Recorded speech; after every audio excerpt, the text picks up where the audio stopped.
संघवाद। इस पाठ में संघवाद के बारे में चर्चा की जाएगी।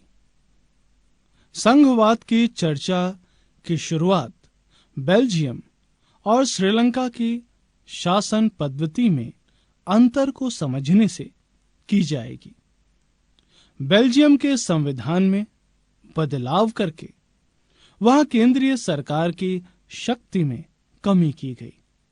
साथ ही साथ यह अधिकार प्रांतीय सरकार को दिए गए। बेल्जियम में प्रांतीय सरकारें पहले भी थीं एवं उनकी अलग भूमिका थी, परंतु जो अधिकार उन्हें केंद्र सरकार द्वारा दिए गए उन्हें केंद्रीय सरकार वापस भी ले सकती थी। 1993 में कुछ बदलाव करके प्रांतीय सरकारों को कुछ संवैधानिक अधिकार दिए गए। इन अधिकारों को प्राप्त करने के लिए प्रांतीय सरकारें अब केंद्र पर निर्भर नहीं रहीं। इस प्रकार बेल्जियम ने एकात्मक शासन प्रणाली की जगह संघीय शासन प्रणाली अपना ली। श्रीलंका में अभी भी एकात्मक शासन प्रणाली है, जिसमें सारे अधिकार केंद्रीय सरकार के पास ही हैं। श्रीलंका के तमिल नेता देश में संघीय शासन व्यवस्था कायम करना चाहते हैं। संघीय शासन व्यवस्था क्या है? संघीय शासन व्यवस्था में सर्वोच्च सत्ता केंद्रीय प्राधिकार और उसकी विभिन्न आनुषंगिक इकाइयों के बीच बंट जाती है। संघीय व्यवस्था में आमतौर पर 2 स्तर की सरकारें होती हैं। इसमें एक केंद्रीय सरकार होती है जो पूरे देश के लिए होती है एवं जिसके जिम्मे राष्ट्रीय महत्व के विषय होते हैं। दूसरा राज्य सरकारें होती हैं जो शासन के दैनिक कामकाज को देखती हैं। सत्ता के इन दोनों स्तर की सरकारें अपने अपने स्तर पर स्वतंत्र होकर अपना काम करती हैं। इस प्रकार संघीय शासन व्यवस्था एकात्मक शासन व्यवस्था से ठीक उलट है। एकात्मक शासन व्यवस्था में शासन का एक ही स्तर होता है एवं बाकी इकाइयां उसके अधीन होकर काम करती हैं। इसमें केंद्रीय सरकार प्रांतीय या स्थानीय सरकारों को आदेश दे सकती है। संघीय व्यवस्था में केंद्रीय सरकार राज्य सरकार को कुछ खास करने का आदेश नहीं दे सकती। राज्य सरकारों की अपनी अलग शक्तियां होती हैं एवं इसके लिए वे केंद्र सरकार की जवाबदेह नहीं होती हैं। संघीय सरकार की विशेषताएं। सरकार 2 या अधिक स्तरों वाली होती है। अलग अलग स्तर की सरकारें शासन तो एक ही नागरिक पर करती हैं, परंतु कानून बनाने, कर वसूलने और प्रशासन का उनका अपना अपना अधिकार क्षेत्र होता है। विभिन्न स्तरों की सरकारों के अधिकार क्षेत्र संविधान में स्पष्ट रूप से वर्णित होते हैं। इसलिए संविधान सरकार के प्रत्येक स्तर के अधिकार की सुरक्षा की गारंटी देता है। संविधान के मौलिक प्रावधानों को बदलने के लिए दोनों स्तर की सरकारों की सहमति आवश्यक होती है। न्यायपालिका को संविधान एवं विभिन्न स्तर की सरकारों के अधिकारों की व्याख्या करने का अधिकार होता है। विभिन्न स्तर की सरकारों के बीच अधिकारों के विवाद की स्थिति में सर्वोच्च न्यायालय निर्णायक की भूमिका निभाता है। विभिन्न स्तर की सरकारों के लिए राजस्व के अलग अलग स्रोत निर्धारित होते हैं, जिससे उनकी वित्तीय स्वायत्तता बनी रहे। संघीय शासन व्यवस्था में देश की एकता की सुरक्षा एवं उसे बढ़ावा देने के साथ क्षेत्रीय विविधताओं का पूरा सम्मान किया जाता है। संघीय शासन व्यवस्था के गठन एवं कामकाज के लिए दो चीजें सबसे महत्वपूर्ण हैं। प्रथम, विभिन्न स्तरों की सरकारों के बीच सत्ता के बंटवारे के नियमों पर सहमति, और दूसरा, इन स्तरों का एक दूसरे पर भरोसा कि वे अपने अपने अधिकार क्षेत्रों को मानेंगे। केंद्र एवं राज्यों के बीच सत्ता का बंटवारा हर संघीय सरकार में अलग अलग किस्म का होता है। यह इस बात पर निर्भर करता है कि संघ की स्थापना किन ऐतिहासिक संदर्भों में हुई है। संघीय शासन व्यवस्था गठित करने का तरीका। संघीय शासन व्यवस्थाएं आमतौर पर दो तरीकों से गठित होती हैं। दो या दो से अधिक स्वतंत्र राष्ट्रों को साथ लाकर इस संघीय शासन व्यवस्था में दोनों स्वतंत्र राष्ट्र अपनी संप्रभुता को साथ करते हैं एवं अपनी अपनी अलग पहचान बनाए रखते हैं। इस प्रकार की व्यवस्था के उदाहरण संयुक्त राज्य अमेरिका, स्विट्जरलैंड और ऑस्ट्रेलिया में मिलते हैं। इस प्रकार की संघीय व्यवस्था में आमतौर पर प्रांतों को समान अधिकार होता है और वे केंद्र की अपेक्षा अधिक ताकतवर होते हैं। देश द्वारा राज्यों का गठन करना। इस संघीय व्यवस्था में देश की आंतरिक विविधता को ध्यान में रखते हुए राज्यों का गठन किया जाता है। तत्पश्चात राज्यों एवं राष्ट्रीय सरकार के बीच सत्ता का बंटवारा कर दिया जाता है। भारत, बेल्जियम और स्पेन इसके उदाहरण हैं। इस व्यवस्था में केंद्र सरकार की शक्तियां राज्यों की अपेक्षा अधिक होती हैं। इस प्रकार की व्यवस्था में राज्यों को समान अधिकार प्रदान किए जाते हैं, परंतु विशेष परिस्थितियों में किसी किसी राज्य को विशेष अधिकार भी दिए जाते हैं। भारत में संघीय व्यवस्था। भारत एक विशाल एवं विविधतापूर्ण देश है, जहां विभिन्न भाषाओं, धर्मों एवं क्षेत्रों के लोग रहते हैं। अब हम इस देश में सत्ता की साझेदारी की व्यवस्था को समझेंगे।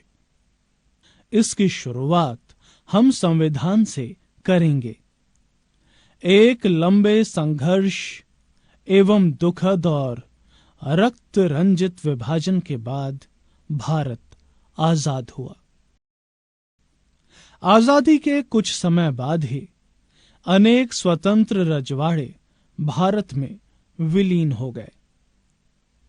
भारत को राज्यों का संघ संविधान के द्वारा घोषित किया गया, परंतु इसमें संघ शब्द का प्रयोग नहीं किया गया, परंतु इसका गठन संघीय शासन व्यवस्था के सिद्धांत पर हुआ।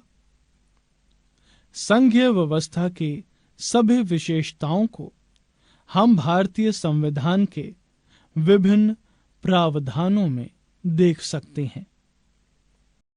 भारतीय संविधान में मौलिक रूप से दो स्तरीय शासन व्यवस्था का प्रावधान किया गया था, संघ सरकार और राज्य सरकारें। बाद में पंचायतों और नगर पालिकाओं के रूप में संघीय शासन व्यवस्था का तीसरा स्तर भी जोड़ा गया। किसी भी संघीय व्यवस्था की तरह भारत में भी तीनों स्तर की शासन व्यवस्थाओं के अपने अलग अलग अधिकार क्षेत्र हैं। केंद्र और राज्य सरकारों के बीच विधायी अधिकारों को 3 हिस्सों में बांटा गया है। पहला है संघ सूची, दूसरा राज्य सूची और तीसरा समवर्ती सूची। संघ सूची। संघ सूची में प्रतिरक्षा, विदेशी मामले, बैंकिंग, संचार और मुद्रा जैसे राष्ट्रीय महत्व के विषय हैं। पूरे देश में इन मामलों में एक तरह की नीतियों की जरूरत है, इसलिए इसे संघ सूची में डाला गया है।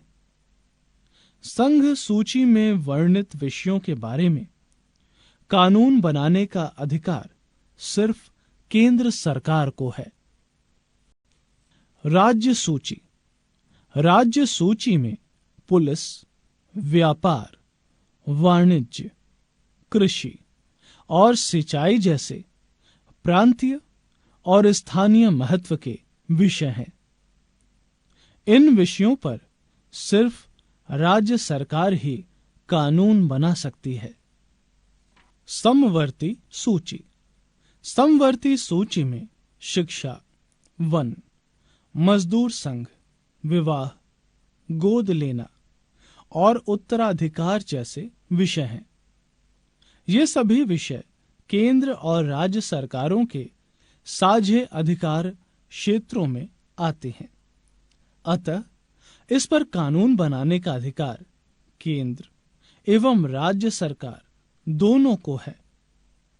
केंद्र एवं राज्य द्वारा बनाए गए कानूनों में जब टकराव होता है तो केंद्र द्वारा बनाया गया कानून ही मान्य होता है। इनके अलावा कुछ विषय ऐसे भी हैं जो किसी के भी अधिकार क्षेत्र में नहीं हैं, क्योंकि ये संविधान बनने के बाद आए हैं, जैसे कंप्यूटर सॉफ्टवेयर। भारतीय संविधान के अनुसार ऐसे सारे विषय केंद्र सरकार के अधिकार क्षेत्र में चले जाते हैं। अधिकतर बड़ी संघीय व्यवस्थाओं में साथी इकाइयों को बराबर के अधिकार नहीं मिलते। भारतीय संघ के बड़े राज्यों को भी बराबर के अधिकार नहीं है। कुछ राज्यों को विशेष दर्जा प्राप्त है, जैसे जम्मू कश्मीर। जम्मू कश्मीर भारत का एक ऐसा राज्य है जिसका अपना संविधान है। इस राज्य में विधानसभा की अनुमति के बिना भारतीय संविधान के कई प्रावधानों को लागू नहीं किया जा सकता। इस राज्य के स्थायी निवासियों के अतिरिक्त कोई भी भारतीय नागरिक यहां जमीन या मकान नहीं खरीद सकता। भारत के कई अन्य प्रदेशों के लिए भी कुछ ऐसे ही विशेष प्रावधान किए गए हैं। भारतीय संघ की कई इकाइयों को बहुत ही कम अधिकार मिले हैं, क्योंकि ये इकाइयां अपने आकार के चलते स्वतंत्र प्रांत नहीं बन सकती। इन इकाइयों को किसी मौजूदा प्रांत में विलीन करना भी संभव नहीं है। लक्षद्वीप, चंडीगढ़ व देश की राजधानी दिल्ली इसी श्रेणी में आते हैं और इन्हें केंद्र शासित प्रदेश कहा जाता है। इन इकाइयों का प्रशासन चलाने का अधिकार केंद्र सरकार को प्राप्त है। संघीय व्यवस्था कैसे चलती है? भारत में संघीय व्यवस्था की सफलता का श्रेय संवैधानिक प्रावधानों के साथ साथ यह की लोकतांत्रिक राजनीति को भी है। लोकतांत्रिक राजनीति के द्वारा ही संघवाद की भावना, विविधता का आदर और संघ साथ रहने की इच्छा का हमारे देश के साझा आदर्श के रूप में स्थापित होना सुनिश्चित हुआ। अब हम देखेंगे कि इस व्यवस्था के तहत देश के कुछ महत्वपूर्ण कार्य कैसे हुए। भाषाई राज्य। भाषा के आधार पर राज्यों का गठन हमारे देश की लोकतांत्रिक राजनीति के लिए सबसे कठिन परीक्षा थी। 1947 से लेकर 2006 तक भारत के राजनीतिक मानचित्र में अनेक बदलाव आए। अनेक पुराने प्रांत गायब हो गए एवं कई नए प्रांत बनाए गए। कई प्रांतों के नाम, क्षेत्र एवं सीमाएं बदल गईं। 1950 के दशक में नए राज्यों को बनाने के लिए कई पुराने राज्यों की सीमाएं बदली गईं। ऐसा इसलिए किया गया ताकि एक भाषा बोलने वाले लोग एक राज्य में आ जाएं। इसके बाद कुछ राज्यों का गठन संस्कृति, भूगोल अथवा जातीयताओं की विभिन्नता को रेखांकित करने और उन्हें आदर देने के लिए किया गया। नागालैंड, उत्तराखंड एवं झारखंड जैसे राज्य इसके उदाहरण हैं। भाषाई आधार पर राज्यों के गठन के समय कुछ नेताओं के मन में देश के टूटने का भय था। केंद्र सरकार ने इसी कारण से राज्यों का पुनर्गठन कुछ समय के लिए टाल दिया था। परंतु अनुभव बताता है कि भाषावार राज्य बनाने से देश ज्यादा एकीकृत और मजबूत हुआ।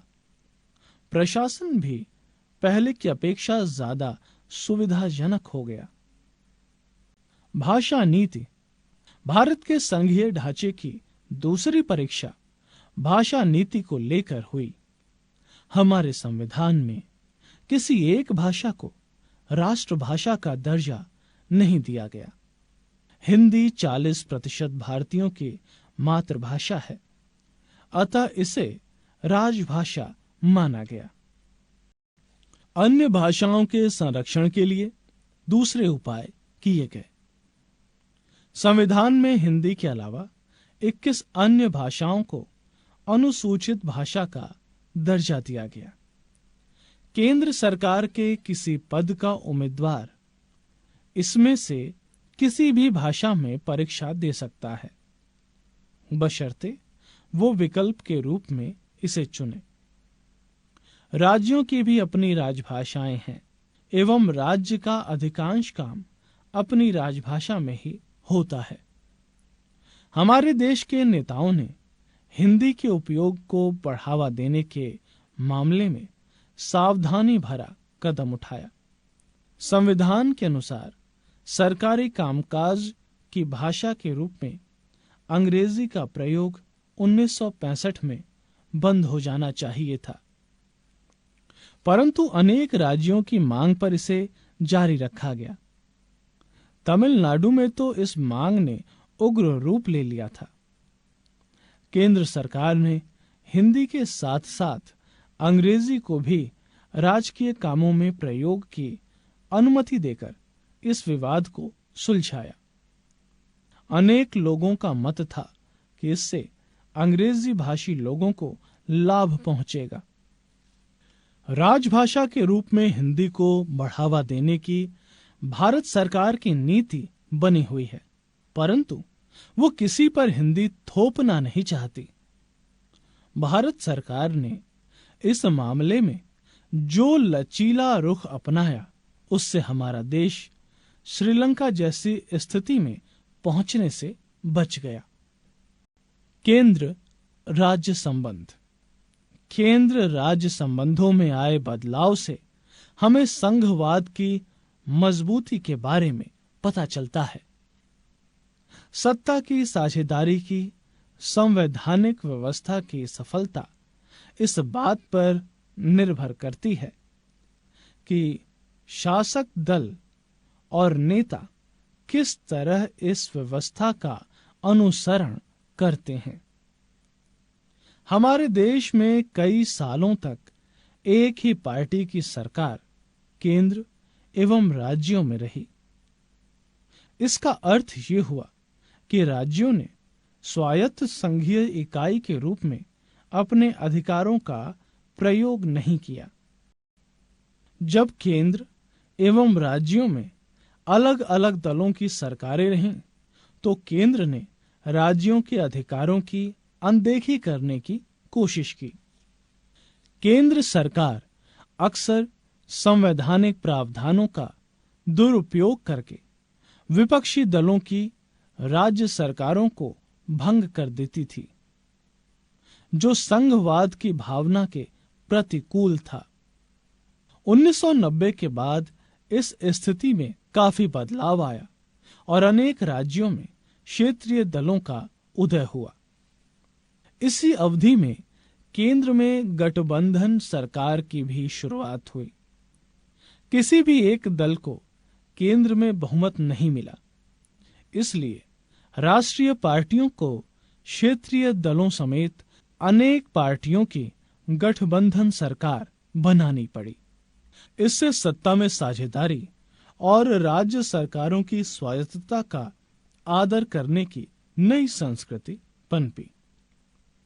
सुप्रीम कोर्ट के एक फैसले से भी इस प्रवृत्ति को बढ़ावा मिला एवं राज्य सरकार को मनमाने ढंग से भंग करना केंद्र सरकार के लिए मुश्किल हो गया।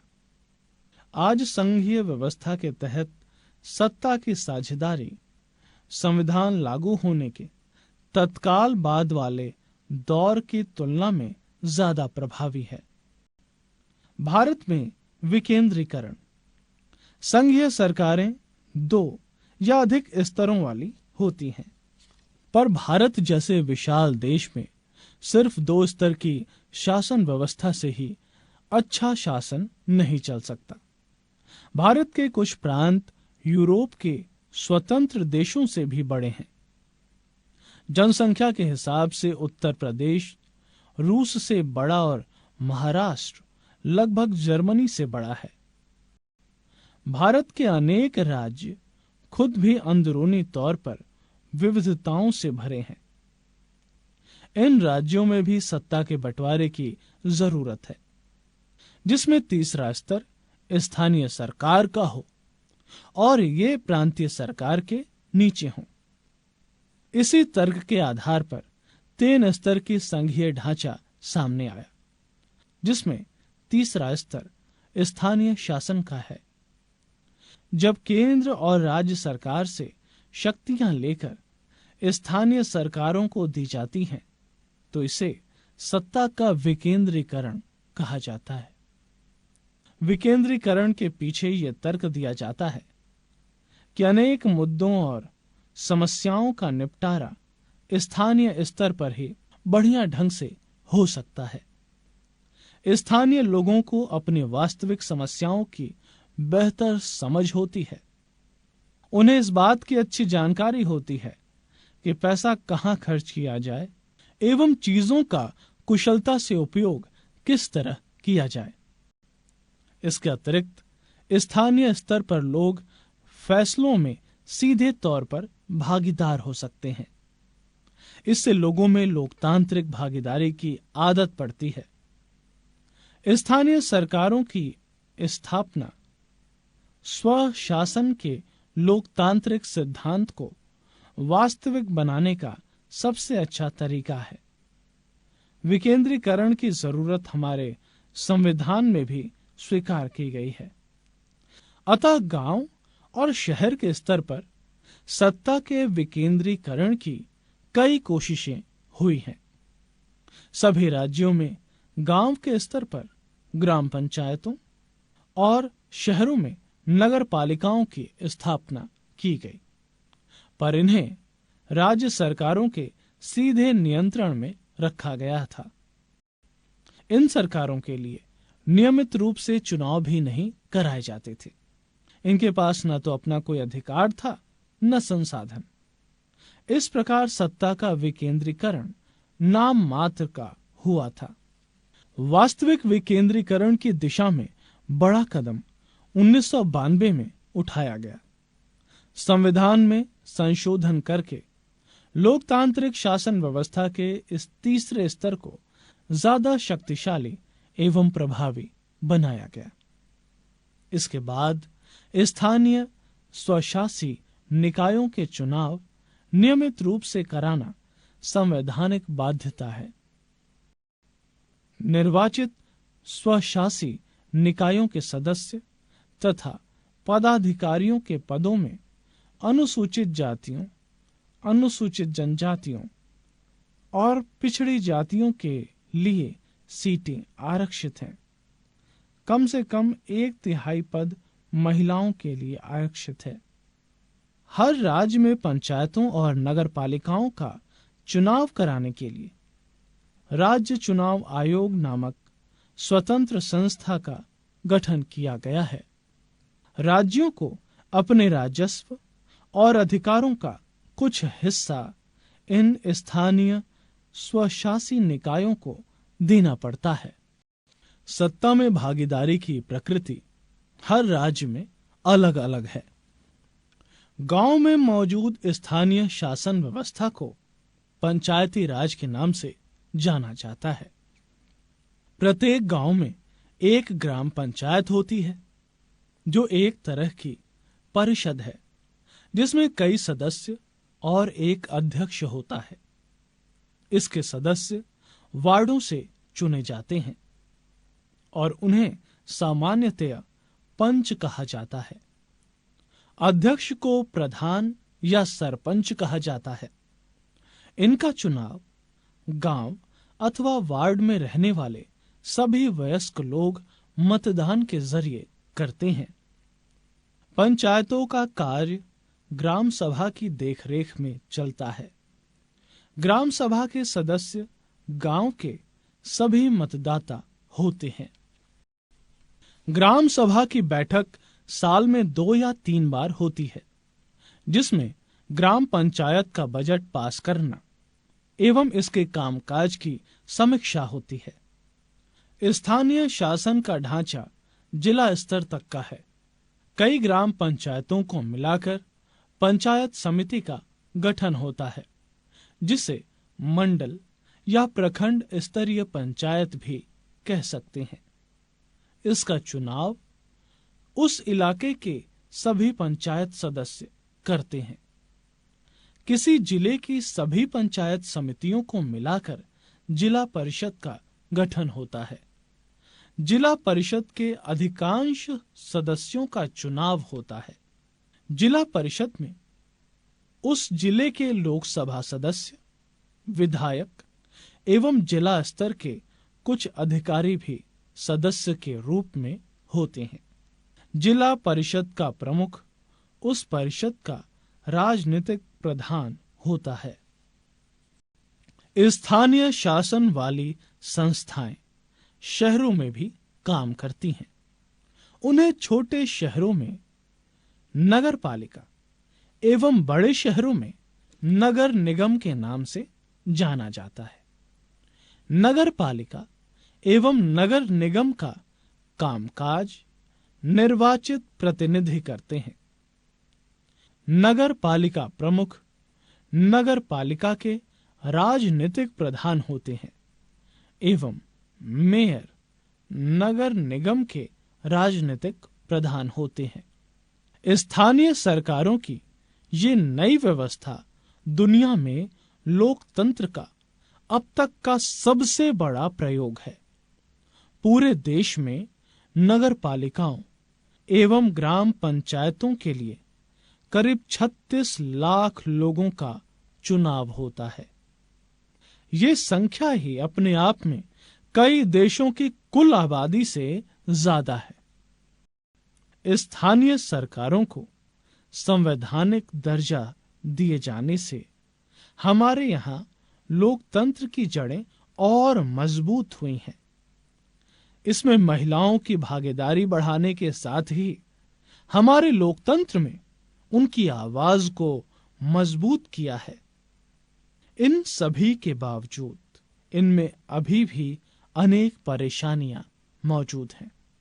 पंचायतों के चुनाव तो नियमित रूप से होते हैं, परंतु ग्राम सभाओं की बैठकें नियमित रूप से नहीं होती। अधिकांश राज्य सरकारों ने स्थानीय सरकारों को पर्याप्त अधिकार नहीं दिए हैं। इस प्रकार हमारा देश अभी भी स्वशासन की आदर्श स्थिति से काफी दूर है।